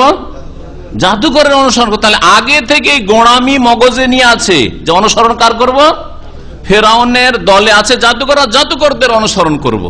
যদি হকপন্থী হইতো অথবা নিরপেক্ষ হইতো, নিউট্রাল, যে হকের সন্ধান রয়েছে, সত্যের সন্ধান আমাদের রয়েছে, তাহলে বলতো লা আল্লানা নাত্তাবিউল হাক্কা, দেখি হক কার সাথে আছে, আমরা স্পষ্ট বুঝবো যে সত্যবাদীকে, সত্যবাদী মুসা, হারুন, না সত্যবাদী ফেরাউন আর ফেরাউনের জাদুকররা। যেখানে হক পাবো, সত্য পাবো, সেটাকে গ্রহণ করব। সত্য গ্রহণে বাধা হচ্ছে গোড়ামি, আগে থেকে মগজে বসিয়ে নেওয়া যে এদের কথা শুনবো না, যতই বলুক না কেন, শুনলেও মানবো না, আমাকে জবরদস্তি শোনাইবা মানবো না, আমাকে তুমি সিঁড়ি দিবে, কিতাব দিবে, পড়বো না, শুনবো না, মগজে ঢুকাবো না। যদি শুনিয়াও দাও, দেখবেন হ্যাঁ বিদাতি লোকদের, দর্শকদের মধ্যে যদি লক্ষ্য করেন, যখন ওইরকম কথা আসে এরকম করে এমন করে নিচ্ছে। আমরা দেখি যে কোন এক ভাই প্রশ্ন করেছে, তো প্রশ্নের উত্তরটা দেওয়ার সময় ওর দিকে একটু নজর দিই। প্রশ্নের উত্তর দিচ্ছি, কিন্তু প্রশ্ন করেছে ও আসলে জানার জন্য না, ও প্রশ্ন করেছে বিভিন্ন গরজে। হ্যাঁ, প্রশ্ন করার পরে মুখটা করে বুঝছেন অন্য মনস্ক, জি মগজকে বন্ধ করে নিছে, বন্ধ করার পরে বসে আছে, তাহলে কোনো ফায়দা হবে না। তো এই ফেরাউন আর ফেরাউনের অনুসারীরাও তাই বলেছিল, লা আল্লাহ নাত্তাবিউ সাহারা, জাদুকরদের অনুসরণ করবো। মুসার অনুসরণ আসলে করবেই না, আল্লাহ যেন তৌফিক দেয়নি। তৌফিক কাকে দেয়? যে চেষ্টা করে। যদি এরা বলতো, তাদের জবান দিয়ে কথাটা বেরোতো অন্তরের কথা, যে আমরা হক মানবো, হক যার সাথে থাক তাকেই মানবো, আল্লাহ অবশ্যই তাদেরকে হেদায়েত করতেন। জি। ফালাম্মা জা আস-সাহারাতু, যখন জাদুকররা আসলো, কালু লি ফিরআউন, তখন তারা ফিরআউনকে বলল, আইন্না লানা আজরান, দেখলো জাঁক জমকপূর্ণ সভায় ফিরআউন বসে আছে, তার মন্ত্রীরা বসে আছে, বড় বড় নেতারা বসে আছে, আর তার মাঝে জাদুকর গরিবদেরকে আনা হয়েছে। ওরা তো চায় যে কি পায় উপঢৌকন, আর কি ধন দৌলত আজকে লুটতে পারি ফিরআউনের কাছ থেকে। বলল ফিরআউনকে, আইন্না লানা লা আজরান, আমরা কি আজকে কোনো পুরস্কার পাবো, পারিশ্রমিক পাবো, ইনকুন্না নাহনুল গালিবিন, যদি আমরা জিততে পারি? কালা নাম, ফেরাউন বলে হ্যাঁ হ্যাঁ অবশ্যই। ওয়া ইন্নাকুম, শুধু তাই নয়, তোমাদের টাকা পয়সা ধন দৌলত আর গিফট দেবো এমন না, ওয়া ইন্নাকুম ইযান লামিনাল মুকাররাবিন, আর এরপরে জিতার পরে অবশ্যই তোমরা আমার অত্যন্ত নিকটবর্তী হয়ে পড়বে, একেবারে বিশিষ্ট লোক তোমরা হয়ে যাবে, স্পেশাল লোক। তোমাদের আমার কাছে আসতে আর কোনো পাস লাগবে না, একেবারে সরাসরি আমার সাথে হটলাইন থাকবে। কাল আলাহুম মুসা, মুসা আলাইহিস সালাম তখন বলে, আলকু মা আনতুম মুলকুন, তোমরা যা নিক্ষেপ করা নিক্ষেপ করো। এখানে সংক্ষেপ করে দেওয়া হয়েছে। আগে জিজ্ঞাসাবাদ হলো, কে নিক্ষেপ করবে, আমরা আগে না তোমরা আগে? হ্যাঁ, তখন মুসা আলাইহিস সালাম কি বলেছিলেন? বাল আলকু, তোমরাই আগে নিক্ষেপ করো। মুসা আলাইহিস সালাম বললেন যে ঠিক আছে, তোমরা যা নিক্ষেপ করো নিক্ষেপ করো, কি দেখাচ্ছ দেখাও তোমাদের তামাশা। ফালকাউ হিবালাহুম ওয়া ইসিয়াহুম, তখন তারা তাদের রশিগুলি আর তাদের লাঠিগুলিকে নিক্ষেপ করলো। ওয়া কালু, আর তারা বললো, বে ইজ্জতে ফিরাউন, ফেরাউনের ইজ্জতের কসম। বাটা কসমের জন্য কার কসম খেলো? ফেরাউনের ইজ্জতের কসম। মুমিন আল্লাহর কসম খায়, তাহলে যে বাপের কসম খায়, মায়ের কসম, দানা ছুঁয়ে বলছি, পানি ছুঁয়ে বলছি, আমার ছেলের গায়ে হাত দিয়ে বলছি, এটা ফেরাউনি আকীদা। বুঝতে পারছেন? ফেরাউনি আকীদা। খবরদার, মুসলিম ফেরাউনি আকীদা গ্রহণ করে না। বিল্লাহ বলবে, তাল্লাহে বলবে, ওয়াল্লাহে বলবে। আরবের একটা ছোট বাচ্চাও ওয়াল্লাহ ওয়াল্লাহ করে, আর আমাদের দেশের বুড়িও 50-60 বছরের বুড়াও বাপের কসম বলছি, দানা মিলবে না, দানা ছুঁয়ে বলছি। আউযুবিল্লাহ, শিরক করলো, শিরক করলো। মান হালাফা বিগাইরিল্লাহি ফাকাদ আশরাকা, নবী সাল্লাল্লাহু আলাইহি ওয়াসাল্লাম বলছেন, আল্লাহ ছাড়া অন্যের কসম যে করবে সে শিরক করলো। ফেরাউনের ইজ্জতের কসম, ইন্না লানাহনুল গালিবুন, নিশ্চয়ই আজকে আমরা বিজয়ী হব। ফালকা মুসা আসাহু, মুসা আলাইহিস সালাম তারপরে লাঠিটা ফেললেন। তাদের দৌড়টা আগে কেন ফেলতে বললেন? এটা হওয়া উচিত। আগে কেন ফেলতে বললেন? হ্যাঁ, কারণ এটা ছিল বিদ্যার প্রতিযোগিতা। বিদ্যার প্রতিযোগিতা ক্ষেত্রে আপনার যে বিরোধী দল, তাদের বিদ্যার দৌড়টা আগে দেখে নেন, কত দূরে তারা যাচ্ছে, কত দূর তারা বলছে। হ্যাঁ, তারপরে আপনি বলেন, তাহলে খণ্ডন করা সুবিধা হবে। তর্ক সভাগুলি যে হয়, বহস, মোনাজেরা, মোনাজেরার মৌলিক নীতি এখানে শেখানো হয়েছে। এটা ছিল মোনাজেরার মতো। এটা গায়ের শক্তি না, রণক্ষেত্র ছিল না, যুদ্ধ নয় যে মারামারি। হ্যাঁ, মারামারি হইলে অন্যরকম হইতো কিন্তু চিত্র। এটা ছিল বিদ্যার দৌড়, জাদু বিদ্যার দৌড়, প্রতিযোগিতা। সুতরাং তোমরা আগে দেখি তোমাদের বিদ্যার দৌড় কতটা, জাদু কত দূর যায় তোমাদের। খুব ওয়াস্তারহাবুহুম, সূরা আরাফে, ওয়াজাউ বিসির আযীম, এমন বিশাল জাদু দেখালো যে মানুষ একবার ভয়ে ভীত সন্ত্রস্ত হয়ে পড়লো। এমনকি মুসা আলাইহিস সালামের মনে মনে ভয় লাগছে, আল্লাহ কি হইল, কি যে হবে, তাই না? হ্যাঁ, তারপরে মুসা আলাইহিস সালাম তার বিদ্যা, আল্লাহ প্রদত্ত বিদ্যা, মুজিজা ছাড়লেন, সবগুলিকে কয়েক মিনিটের মধ্যে গিলে ফেলল। এটা হচ্ছে তর্ক সভা, বহাস মোনাজেরার নীতি, যে আপনি বিরোধীকে বলতে দেন।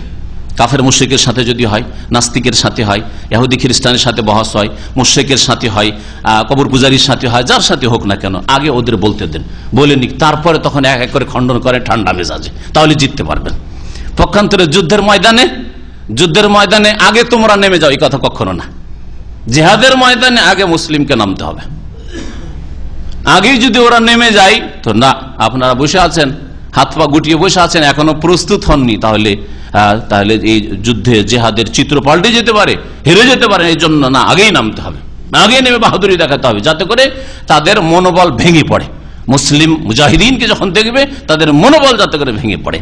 এটা রণক্ষেত্রে ছিল না, এই জন্য বরং বিদ্যার ক্ষেত্র ছিল, বিদ্যার দৌড় ছিল। এই জন্য আগে নিক্ষেপ করতে বলেছেন মুসা আলাইহিস সালাম। ফালকা মুসা আসা, মুসা আলাইহিস সালাম তার লাঠি নিক্ষেপ করলেন। ফায়জাহিয়া তালকাফ মা ইয়াফিকুন, সহসা সেই লাঠিটি সাপে কি করলো, গিলে ফেললো। মায়াফ, ওই সমস্ত অলিক বস্তু, অলিক জাদু যা তারা গড়েছিল, রচনা করেছিল, যা নিক্ষেপ করেছিল, রশি তাদের যে বড় বড় সাপে পরিণত হয়েছিল, আর লাঠি যে সাপে পরিণত হয়েছিল, সবগুলিকে গিলে ফেললো, গ্রাস করে ফেললো। ফাউল কিয়াস সাহারাত সাজিদিন, জাদুকররা কল্পনাই করতে পারেনি যে এরকম হয়ে যাবে।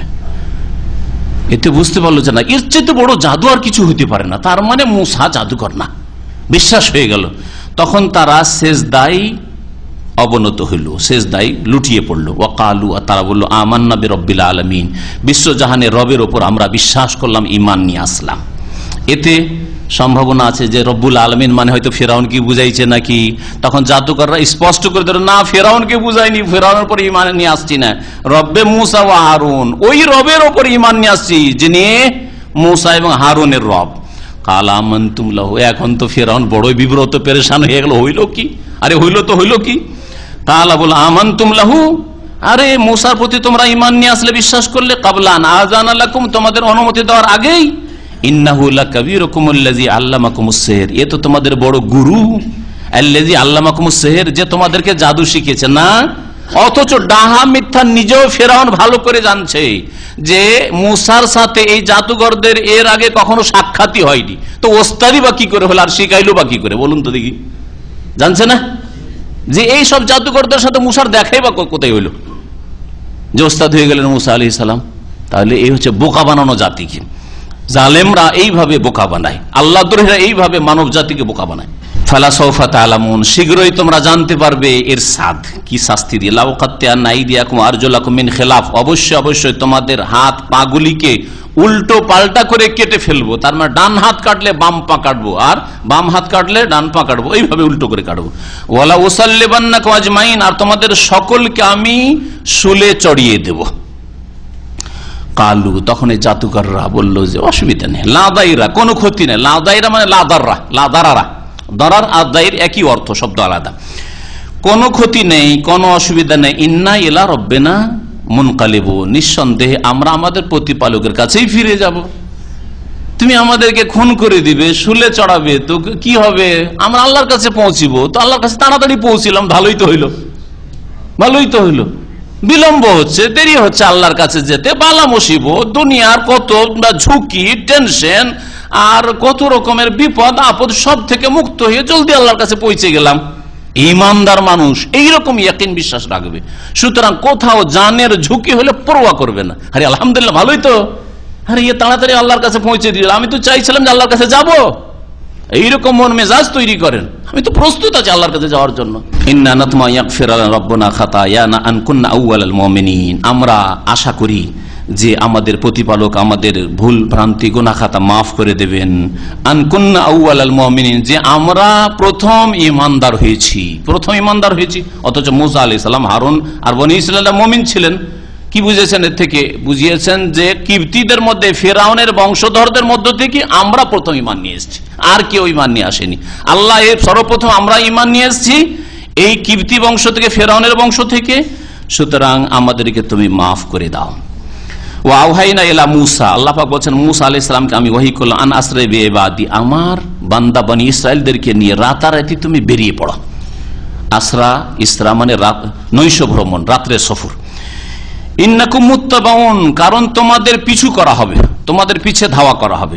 ফারসালা ফিরআউন ফিল মাদাইনি হাশিরিন, মুসা আলাইহিস সালাম রাতারাতি আল্লাহর হুকুমে বেরিয়ে গেলেন বনী ইসরাইলদেরকে নিয়ে, যে মিশর ছেড়ে আমরা চলে যাব শাম দেশে, ফিলিস্তিনে চলে যাব, যেই দেশের ওয়াদা প্রতিশ্রুতি আল্লাহ করেছেন বনী ইসরাইলদের সাথে যে তোমরা ওই দেশে প্রবেশ করবে, সেটাই তোমাদের ভূমি, বরকতময় জমিন, তোমরা ওখানে যাবে।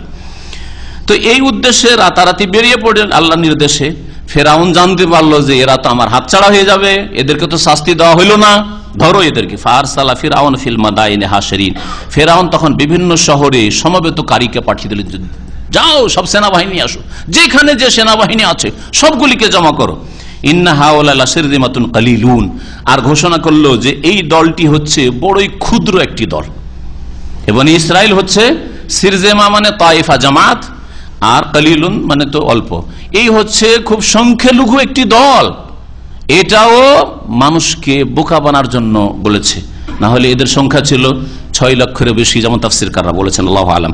ওয়া ইন্নাহুম লানা লাগাইজুন, এরা বড়ই রাগান্বিত করে ফেলেছে আমাদেরকে, বড়ই রাগান্বিত করেছে এদের আচার আচরণ দিয়ে, এই মুসা আর মুসার লোকেরা। ওয়া ইন্না লাজামিউন হাজিরুন, আর আমরা সকলে এদের ক্ষেত্রে সতর্ক, সকলেই এদের ক্ষেত্রে আমরা সতর্ক, এদেরকে ছেড়ে দেব না, ধরবই এদেরকে। ফাখরাজনাহুম মিন জান্নাতি ওয়া ইউন, আল্লাহ পাক কৌশল করে মিশর থেকে কোনদিন বের হইতো ফেরাউন, আর ফেরাউনের পরিবারের লোকেরা, বংশধর কিপ্তিরা এত ভোগ বিলাসের জীবন যাপন করে, আর এরা কোনদিন বেরোয় এখান থেকে, আর এই সুখের জীবনে সেনাবাহিনীর আছে তাদের বেরোয়, সবগুলি বেরিয়ে পড়লো, ধরো মুসাকে, ধরো হারুনকে, ধরো বনী ইসরাইলদেরকে, আমাদের দাস দাসী সব তো পালিয়ে গেল, ধরো এদেরকে। আল্লাহ বলছেন তাদেরকে বের করে নিয়ে আসলাম তাদের বাগান সমূহ থেকে আর তাদের ঝর্ণা সমূহ থেকে, বাগান আর ঝর্ণায় তারা ভোগ বিলাসের জীবন যাপন করে, সেখান থেকে বের করে নিলাম। ও কুনুজিন, আর তাদের ধনভাণ্ডার থেকে বের করে, কত বাড়িতে ধন দৌলত ছিল সব ছেড়ে দিয়ে ধরো আর ধরো, ধরো আর ধরো করে বেরিয়ে পড়লো। ও মাকামিন করিম, আর কত সম্মানজনক অবস্থানে তারা ছিল, সেখান থেকে তাদেরকে বের করে নিয়ে আসলাম। কাযালিক ওয়াওরাসনাহ বনী ইসরাইল, এইভাবে উত্তরাধিকারী বানিয়েছিলাম বনী ইসরাইলদেরকে। ফাতবাউহুম মুশরিকিন, সুতরাং তারা তাদের পিছু করেছিল ভোরের বেলা, একবারে সকালে সকালে সূর্য ওঠার সময়। আশরাকা ইশরাকা মানে সূর্য ওঠা, সূর্য উদয় হওয়া, সূর্য উঠতে যাচ্ছে ওই সময় তারা ধাওয়া করেছিল, পিছু করেছিল ধরার জন্য। আল্লাহ পাক রব্বুল আলামিন এখানে বললেন যে বনী ইসরাইলদেরকে এদের উত্তরাধিকারী বানিয়েছিলাম, কিন্তু বনী ইসরাইলদের ইতিহাস প্রমাণ করে যে তারা আর মিশরে কোনোদিন ফিরে যাননি। মুসা আলাইহিস সালাম, হারুন আর মিশরে ফিরে যাননি। মিশর ফেরাউন ধ্বংস হলো, ফেরাউনের সংসদ সদস্যরা, তার নেতারা সব ধ্বংস হলো তার দেশের, কিন্তু আর তো ফিরে যাননি। তাহলে যদি ক্ষমতায় নেওয়াই লক্ষ্য উদ্দেশ্য হইতো, তো ক্ষমতা একেবারে খালি ছিল, হ্যাঁ, ক্ষমতার জায়গা তো খালি, সেখানে ফিরে যেতেন, ফিরে যাননি। তাই নবী রাসূলগণের দাওয়াতের মুখ্য উদ্দেশ্য ক্ষমতা দখল করা নয়, বরং তাওহীদ প্রতিষ্ঠা করা, শিরক উৎখাত করা। আর তার মধ্যে দ্বীন ইসলামের একটা অঙ্গ হচ্ছে যাকে আল্লাহ পাক ক্ষমতা দেবেন সেই ব্যক্তি দ্বীন ইসলামের দণ্ডবিধান, ইসলামের যে বিধিবিধানগুলি রয়েছে রাষ্ট্র পরিচালনার ক্ষেত্রে, সেগুলি বাস্তবায়ন করা তার জন্য ফরজ। কিন্তু আমার প্রথম টার্গেটই হবে যে ওই জায়গাটা দখল করব, এটা দ্বীন ইসলামের লক্ষ্য উদ্দেশ্য নয়। এটা দ্বীন ইসলামের একটা অংশ, যাকে আল্লাহ যখন ক্ষমতা দেবেন, আমাকে যদি আল্লাহ ক্ষমতা দেন, আপনাকে যদি আল্লাহ পাক ক্ষমতা দেন, তখন আমার উপর আপনার উপর ফরজ হবে দ্বীন ইসলামের ওই দণ্ডবিধানগুলি আদালত পর্যায়ে, রাষ্ট্রীয় পর্যায়ে, আর যে সব জায়গায় সাধারণ মানুষ পৌঁছতে পারে না ক্ষমতায়, সেই সব জায়গার বিধিবিধানগুলি বাস্তবায়ন করা তার জন্য ফরজ, আমার জন্য, আপনার জন্য ফরজ হবে। মুসা আলাইহিস সালাম ফিরে গেলেন না, আর আল্লাহ বলছেন যে বনী ইসরাইলকে ওয়ারেস বানাইলাম। এর অর্থ কি তাহলে? এর অর্থ তাফসীরকাররা বলেছেন যে নিঃসন্দেহে মিশরে ফিরে যাননি। ফিরে যখন যাননি, 40 বছর তো ঘুরতে থাকে তিহের ময়দানে। যখন তাদেরকে বলা হলো চলো বাইতুল মুকাদ্দাসে ঢুকবো, ফিলিস্তিনে ঢুকবো, ঢুকতে রাজি না, হ্যাঁ, সাহস হয় না, ওখানে জালেম শাসকরা রয়েছে, ওখানে ঢোকার সাহস হয় না, লড়াইয়ের সাহস হয় না। আল্লাহ পাক রাস্তা এমন ভুলিয়ে দিলেন, 40 বছর শুধু ঘুরতেই থাকলো তিহের ময়দানে। এই কষ্ট পেল বনী ইসরাইলরা, শিক্ষা হইল। তারপরে আল্লাহ পাক রব্বুল আলামিন তাদের ঈমান আমল দিলেন, আর মেহনত পরিশ্রম যখন হইল, তখন বনী ইসরাইলকে আল্লাহ পাক ফিলিস্তিনে ফিরালেন, শাম দেশে ফিরালেন, মিশরে ফিরে যাননি। তো এর অর্থ কি হবে তাহলে? ওয়াও কাযালিক ওয়াওরাসনাহ বনী ইসরাইল, বনী ইসরাইলদেরকে উত্তরাধিকার বানালাম। এর মানে হচ্ছে যে মিশরে ছেড়ে আসলেও মিশরে গোলামী জীবন ছিল, আর ফিলিস্তিনে এসে শাম দেশে এসে তারা নেতৃত্ব পিতৃত্বের জীবন পেয়েছিল, সুখের জীবন পেয়েছিল, আরামের জীবন পেয়েছিল, ইমানের জীবন পেয়েছিল, সৎকর্মশীলতার জীবন পেয়েছিল। এটাকে বোঝানো হয়েছে। এতে এ বোঝানো হয়নি যে ফেরাউন খালি করলো, ধ্বংস হইলো, আর এরা গিয়ে দখল করে ফেললো, উল্টো ফিরে গেল। এরকম কোন ইতিহাস নেই, কোরআনেও নেই, আর রাসূলুল্লাহ সাল্লাল্লাহু আলাইহি ওয়াসাল্লামের হাদিসেও নেই। আল্লাহ পাক রব্বুল আলামিন যেন আমাদেরকে কোরআন বোঝার তৌফিক দান করেন এবং কোরআনী জীবন গড়ার তৌফিক দান করেন। আল্লাহ পাক আমাদের গুনাহ খাতা যেন মাফ করে দেন। সাল্লাল্লাহু আলা নবিয়িনা মুহাম্মদ ওয়া আলা আলিহি ওয়া সাহবিহি।